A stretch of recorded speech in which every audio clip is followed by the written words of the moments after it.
नमस्कार विद्यार्थी मित्रांनो, स्वागत आहे तुमचं आपल्या या यूट्यूब चॅनलवर. तुम्ही जर या चॅनलवर नवीन असाल तर सबस्क्राईब करायला विसरू नका. आज आपण पाहणार आहोत 10वी-12वीच्या बोर्ड परीक्षेसाठी महत्त्वपूर्ण विषय म्हणजे निबंध. आपल्याला निबंध हा विषय जास्तीत जास्त गुण मिळवून देतो आणि आपली टक्केवारी वाढवतो. तर आजचा निबंधाचा विषय आहे माझा आदर्श व्यक्ती. आता आपण माझा आदर्श व्यक्ती छत्रपती शिवाजी महाराज यांच्या जीवनावर आधारित निबंध पाहिला आहे. तर आपली आदर्श व्यक्ती ही स्त्रीसुद्धा असू शकते.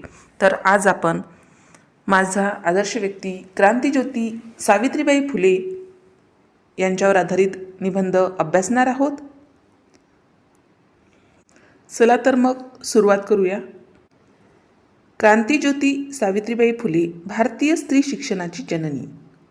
आदरणीय अध्यक्ष महोदय, मान्यवर पाहुणे, गुरुजन आणि माझ्या प्रिय मित्रांनो, त्याची सुरुवात अशी का केली तर हा जो निबंध आहे किंवा ही जी माहिती आहे ती तुम्ही भाषण म्हणून सुद्धा वापरू शकता. तर आज मी आपल्यासमोर भारतातील पहिल्या महिला शिक्षिका, थोर समाजसुधारिका आणि क्रांतिज्योती सावित्रीबाई फुले यांच्या जीवनकार्यावर माझे विचार मांडणार आहे. क्रांतिज्योती सावित्रीबाई फुले यांचा जन्म 3 जानेवारी 1831 रोजी महाराष्ट्रातील नायगाव, तालुका खंडाळा, जिल्हा सातारा येथे झाला. त्या काळात स्त्रियांना शिक्षण देणे तर दूरच, पण शिक्षण घेणेही पाप समजले जात होते. अशा अंधश्रद्धा, जातीभेद आणि स्त्रीद्वेषी समाजात सावित्रीबाई फुले यांनी शिक्षणाचा दिवा पेटवला. म्हणूनच त्या केवळ शिक्षिका नव्हत्या तर समाज परिवर्तनाच्या क्रांतिज्योती होत्या. सावित्रीबाई फुले यांचा विवाह महात्मा ज्योतिराव फुले यांच्याशी झाला. ज्योतिराव फुले यांनी सावित्रीबाईंना शिक्षणाचे महत्त्व ओळखून स्वतः शिकवले. पुढे त्यांनी पुण्यात 1948 साली भिडेवाड्यात भारतातील पहिली मुलींची शाळा सुरू केली. सावित्रीबाई फुले ह्या त्या शाळेतील पहिल्या शिक्षिका ठरल्या. हा क्षण भारतीय शिक्षण इतिहासातील सुवर्ण क्षण होता. त्या काळात मुलींना शिकवणे हा मोठा गुन्हा मानला जात होता. सावित्रीबाई फुले शाळेत जाताना लोक त्यांच्यावर शेण, दगड, चिखल फेकत असत, पण त्यांनी कधीही हार मानली नाही. त्या एक साडी अधिक सोबत ठेवत आणि शाळेत जाऊन शिकवणे सुरूच ठेवत.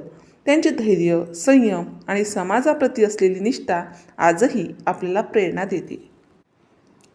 सावित्रीबाई फुले यांनी केवळ स्त्री शिक्षणावरच नव्हे तर जातीभेद, अस्पृश्यता, बालविवाह, विधवांची दुर्दशा या विरुद्धही आवाज उठवला.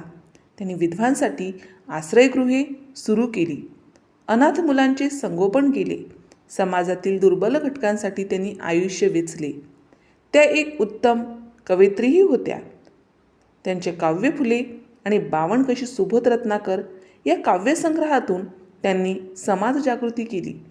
त्यांच्या कवितांमधून शिक्षणाचे महत्त्व, स्त्री स्वातंत्र्य आणि सामाजिक समतेचा संदेश दिला आहे. 1897 साली पुण्यात प्लेगची भीषण साथ आली. त्या काळात लोक आजारी रुग्णांपासून दूर पळत होते, पण सावित्रीबाई फुले यांनी स्वतः रुग्णांची सेवा केली.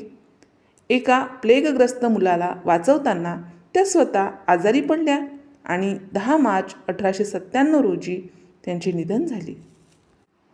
समाजसेवेच्या कार्यातच त्यांनी आपले प्राण अर्पण केले. सावित्रीबाई फुले यांचे जीवन आपल्याला खूप काही शिकवते. शिक्षण हे परिवर्तनाचे सर्वात मोठे साधन आहे, हे त्यांनी त्यांच्या कृतीतून दाखवून दिले आहे.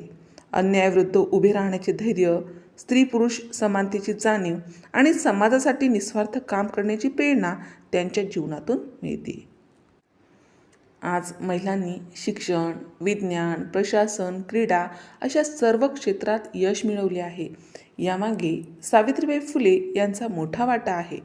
म्हणूनच त्यांना भारतीय स्त्री शिक्षणाची जननी असे गौरवाने म्हटले जाते.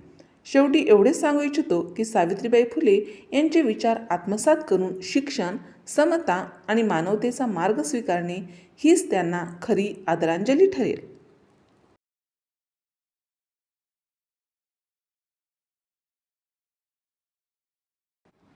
अशा प्रकारे आपण क्रांतिज्योती सावित्रीबाई फुले यांच्याविषयी सविस्तर माहिती किंवा मराठी निबंध किंवा भाषण या ठिकाणी अभ्यासलं आहे.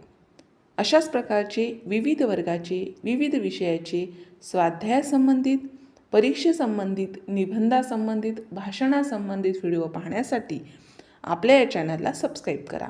आम्ही बनवलेले सर्वच व्हिडिओ लवकरात लवकर तुमच्यापर्यंत पोहोचण्यासाठी बाजूला दिलेल्या बेल आयकॉन बटनवर क्लिक करा.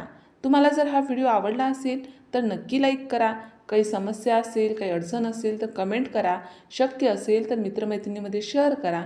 आणि सर्वात महत्त्वाचं म्हणजेच तुम्ही हा व्हिडिओ शेवटपर्यंत पाहिल्याबद्दल धन्यवाद.